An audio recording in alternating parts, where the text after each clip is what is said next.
Assalamualaikum warahmatullahi wabarakatuh. Waalaikumsalam warahmatullahi wabarakatuh.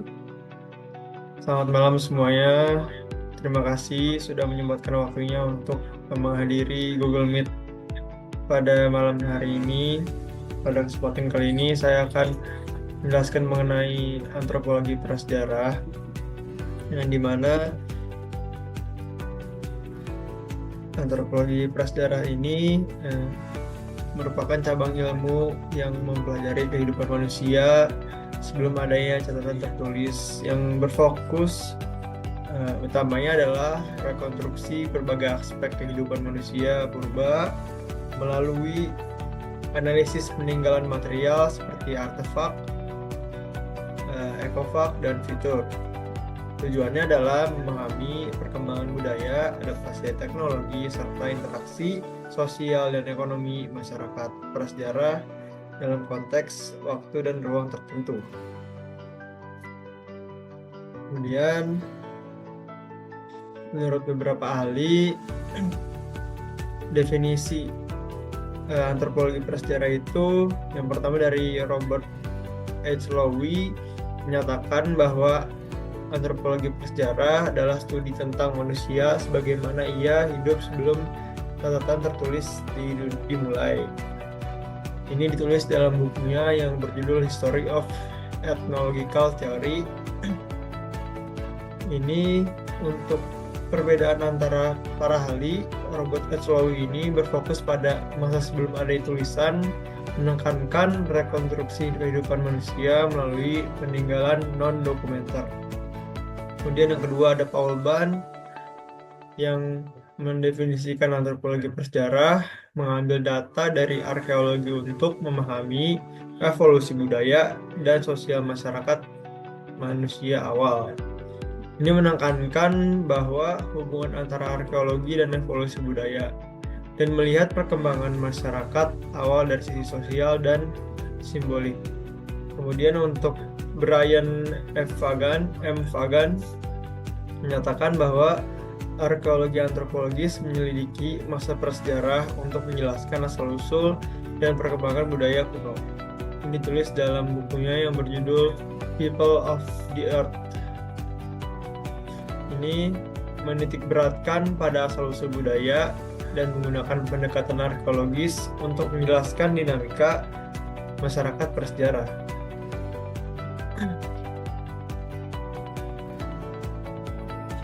Kemudian untuk asal-usul manusia, yaitu dalam kajian antropologi prasejarah ini kita mulai menelusuri asal-usul manusia melalui data arkeologis seperti fosil dan alat-alat batu. Fokus utamanya adalah memahami bagaimana manusia berkembang. Untuk yang pertama ada hominid awal. Spesies ini hidup sekitar 3-4 juta tahun yang lalu dan merupakan hominid awal yang sudah menunjukkan ciri berjalan dengan tegak atau bipedal. Meskipun volume otaknya masih relatif kecil, sekitar 400-500 cc, temuan paling terkenal adalah fosil Lucy dari Hadar, Ethiopia.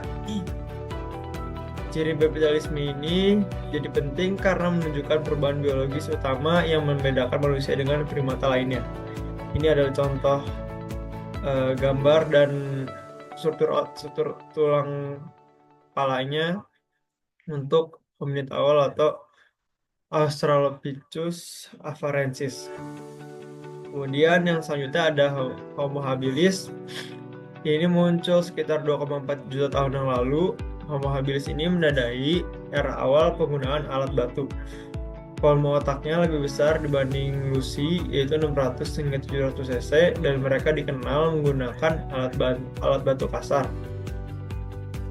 Dari budaya Oldowan, temuan banyak ditemukan di lembah Olduvai, Tanzania. Dari sudut pandang antropologi hukum, kemampuan membuat alat menunjukkan awal dari rasionalitas manusia, dasar bagi munculnya norma dan nilai dalam komunitas. Kemudian yang selanjutnya ada Homo erectus. Ini muncul sekitar 1,8 juta tahun yang lalu dan dikenal sebagai spesies pertama yang bermigrasi keluar dari Afrika. Mereka memiliki otak lebih besar, yaitu 900 hingga 1100 cc. Menggunakan alat batu acelan, serta sudah bisa mengendalikan api, fosil ditemukan ini di berbagai tempat, termasuk di Sangiran, Indonesia. Penguasaan api ini dengan mobilitas yang tinggi menunjukkan adaptasi terhadap lingkungan yang kompleks. Ini berkaitan dengan dinamika sosial yang lebih terstruktur, awal dari sistem kepemimpinan dan aturan tidak tertulis. Poinnya yang paling mudah dipahami dari Homo erectus ini sudah migrasi global dan bisa menguasai api dan alat-alat untuk membantu kehidupan sehari-harinya. Kemudian yang keempat ada Homo sapiens atau mendekati manusia modern. Sekitar 300.000 tahun yang lalu, Homo sapiens muncul di Afrika dan kemudian menyebar ke seluruh dunia. Mereka memiliki volume otak sekitar 1.300 hingga 1.400 cc dan mulai menunjukkan budaya kompleks seperti lukisan di gua, bahasa, musik, dan struktur sosial. Fosil tertua ditemukan di Homo kibis Ethiopia. Dalam konteks antropologi, Homo sapiens mulai menunjukkan kesadaran simbolik, kemampuan membedakan benar dan salah, dan membentukkan norma sosial yang bisa jadi cikal bakal hukum adat. Ini adalah contoh dari Homo sapiens, dan ini struktur kepalanya. Ini sudah paling mendekati dengan manusia modern. Kemudian perkembangan budaya manusia, yang pertama itu dalam kerangka antropologi memahami perkembangan budaya manusia purba sangat penting karena budaya adalah fondasi awal dari kesadaran sosial, nilai kolektif, dan praktik-praktik yang kelak berkembang menjadi sistem hukum. Yang pertama itu ada alat-alat batu. Ini merupakan awal produktivitas sosial. Perkembangan alat batu menjadi indikator penting dan kemampuan manusia purba dalam beradaptasi dengan lingkungan dan mulai menciptakan solusi teknologis untuk kebutuhan sehari-harinya. Dalam konteks sosial, penggunaan alat juga memperlihatkan adanya pembagian kerja dan spesialisasi yang menjadi awal dari struktur sosial. Yang pertama ada batu aldoan, itu sekitar 2,6 juta tahun yang lalu. Ini merupakan alat bantu sederhana seperti sepian tajam digunakan untuk memotong daging atau memproses tanaman. Ditemukan banyak di lembah-lembah seperti lembah Olduvai di Afrika Timur. Kemudian ada acelan, ini ditemukan sekitar 1,7 juta tahun yang lalu. Lebih kompleks seperti kapak tangan simetris, menunjukkan kemajuan dalam teknik dan desain. Contohnya banyak ditemukan di Sangiran, Indonesia, yang menjadi sumber paling penting di Asia. Kemudian ada simbol dan seni prasejarah bukan hanya bentuk ekspresi, tapi juga merupakan cara manusia purba menyampaikan makna kolektif, identitas kelompok, dan mungkin juga keyakinan spiritual dalam lukisan dan patung. Kita melihat awal dari komunikasi simbolik yang kemudian menjadi unsur penting dalam hukum, baik hukum adat maupun hukum simbolik. Di sini ada contoh lukisan dari Gua Maros Pangkep dari Sulawesi, merupakan gambar hewan, tangan, dan simbol-simbol misterius menggambarkan hubungan manusia dengan alam dunia spiritual. Kemudian ada patung Venus of Willendorf dari Austria. Ini patung kecil yang diyakini memiliki makna kesuburan dan kepercayaan pada peran perempuan dalam komunitas. Kemudian selanjutnya ada kepercayaan dan ritual. Ini menjadi cikal bakal hukum sakral dan sosial. Temuan arkeologis seperti penguburan yang disertai persembahan menunjukkan bahwa manusia purba telah mengenal ritual dan kepercayaan terhadap kehidupan setelah kematian. Misalnya situs Neanderthal di Sanidar, Irak. Ini menunjukkan adanya penguburan yang teratur dan mungkin disertai dengan penghormatan spiritual. Kemudian ini adalah contoh-contoh dari lukisan-lukisan spiritual yang berada di Sanidar, Irak. Kemudian selanjutnya interaksi dengan lingkungan atau pola migrasi. Yang pertama ini ada pola migrasi Homo erectus ke Asia dan Eropa. Homo erectus ini adalah salah satu spesies manusia purba yang paling sukses dalam hal penyebaran geografis. Mereka muncul pertama kali di Afrika 1,8 juta tahun yang lalu dan kemudian melakukan migrasi ke Asia dan Eropa. Ini diyakini dipicu oleh kombinasi faktor, yaitu perubahan iklim, persediaan makanan yang melimpah di luar Afrika, kemudian kemampuan Homo erectus untuk menggunakan alat batu dan menguasai api yang memberi mereka keunggulan dalam bertahan hidup di berbagai tempat dan iklim. Jejak migrasi mereka dibuktikan melalui temuan arkeologi seperti fosil Homo erectus di Sangiran, Indonesia sekitar 1,5 juta tahun yang lalu. Temuan ini menjadikan bukti bagi penyebaran Homo erectus yang sangat meluas. Kemudian selanjutnya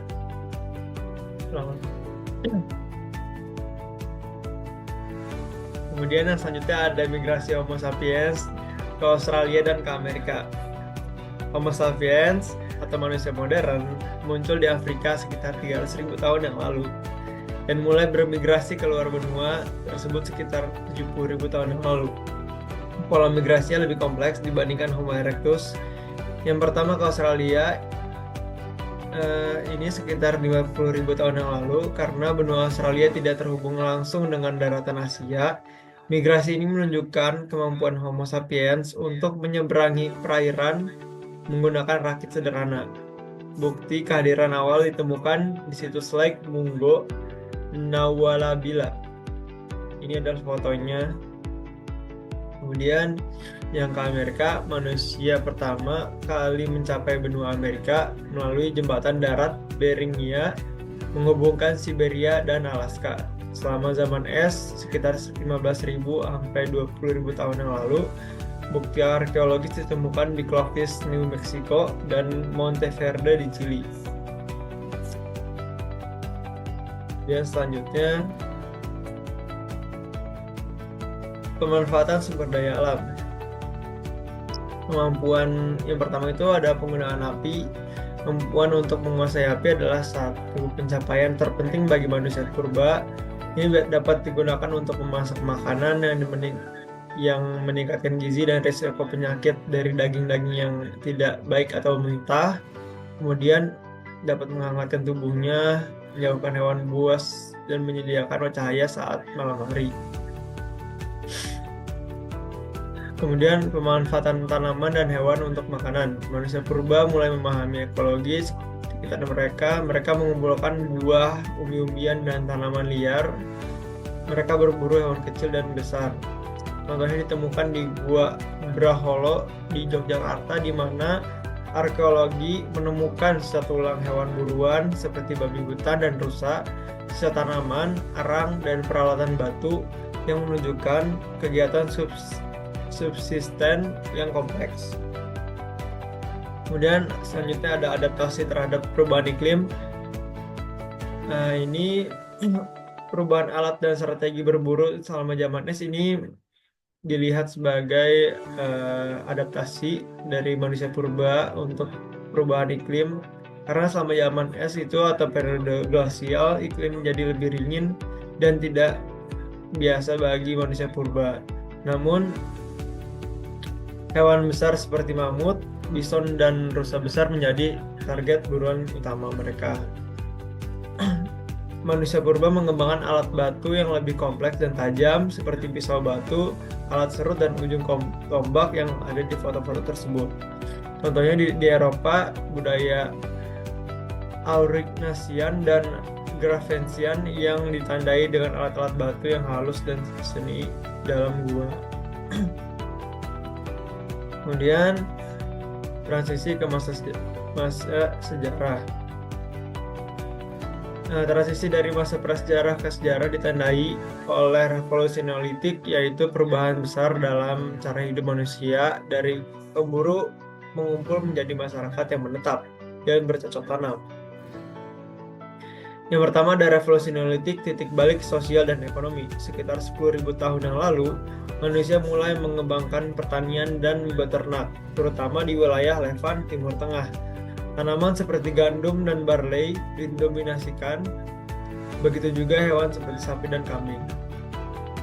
Proses ini memungkinkan manusia untuk tidak lagi berpindah-pindah dan mulai menetap dalam komunitas yang lebih stabil. Kemudian pemukimannya tetap awal dari organisasi sosial. Dengan adanya produksi pangan yang stabil, mulai muncul desa-desa permanen. Salah satu contohnya adalah Jericho di Palestina.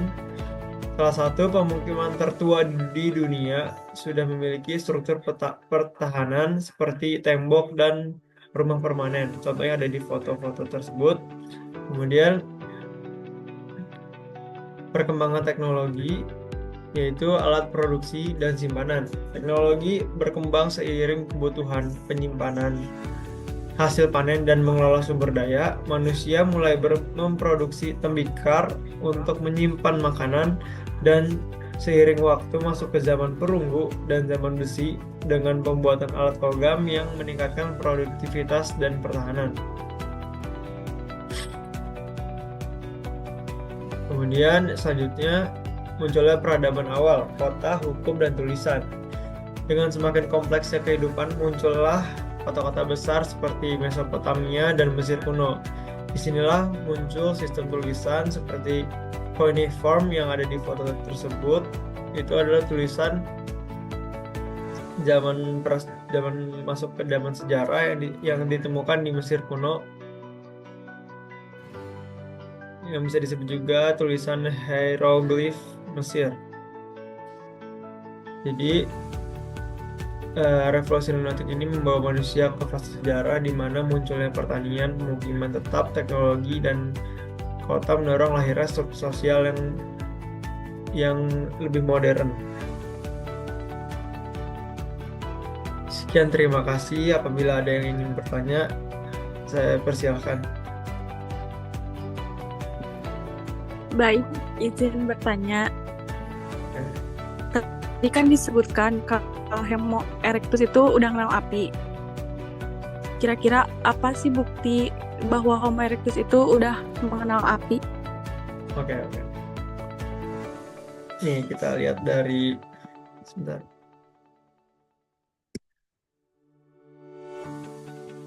Menjawab. Nah, di sini tuh dikasih contoh bahwa waktu ditemukannya Homo erectus ini, kenapa bisa dibilang dia sudah menguasai api? Karena ketika ditemukan di gua apa namanya?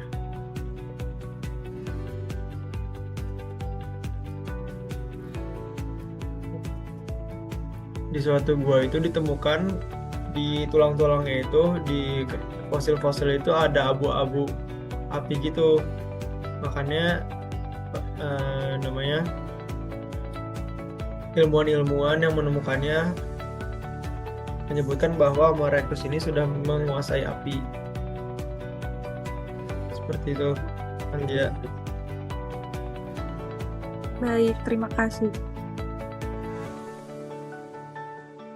Nah, ini ada nih.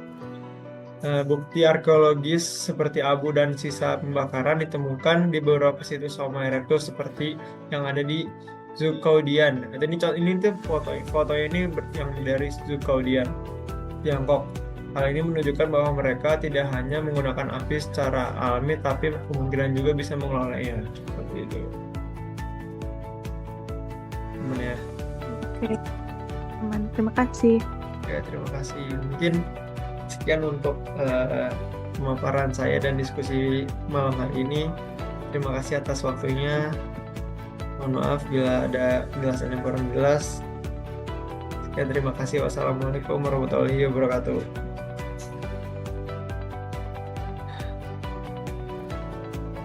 Semoga mana ya?